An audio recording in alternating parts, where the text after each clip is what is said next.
মুহাম্মদ সাল্লাল্লাহু আলাইহি ওয়াসাল্লাম আপনি জেনে রাখেন, কিয়ামত পর্যন্ত ইহুদি খ্রিস্টান আপনাকে কোনোদিন মানবে না, কোনোদিন মানবে না, কোনোদিন মানবে না। আপনি ইহুদি হন তাহলে ঠিক আছে, আপনি খ্রিস্টান হন তাহলে ঠিক আছে।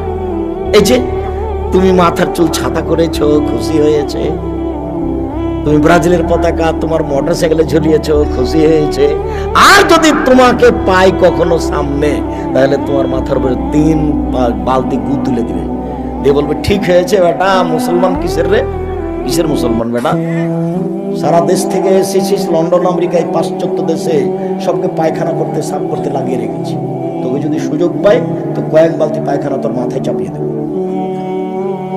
আপনাকে কত ঘৃণা করে আপনাকে আমি ভাষা দিয়ে বোঝাতে পারবো না।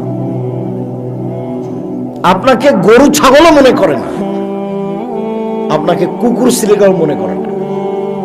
সারা পৃথিবী জুড়ে আছে ও, ভুয়া ফাঁকি দিয়ে তোমার কাছে ওষুধ বিক্রি করেছে করোনার নাম দিয়ে, কবে করোনা চলে গেছে, কোথায় যে আসলো আর কার কাছে যে গেল, টাকাটি নিয়ে চলে গেল।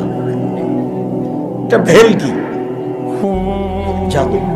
তুমি চিনতে পারোনি ওকে, তুমি চিনতে পারলে একটু আঁচ করতে, কেমনে তুমি তার পতাকা তোমার বাড়ির উপরে ঝোলাও, ছি ছি ছি ছি ছি ছি ছি।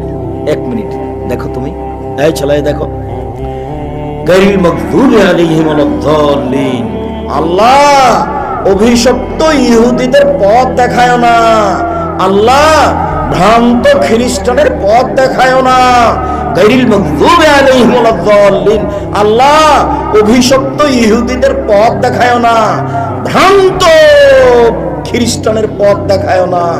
আমিন। দীর্ঘ সময় ধরে তোমার দরবারে কথাটা বললাম, তুমি একটু কবুল করো, আমিন। প্রতিদিন আপনি এই কথা বলছেন, প্রতিদিন। ওরাই ইহুদি, ওরাই খ্রিস্টান। আরো 1 মিনিট।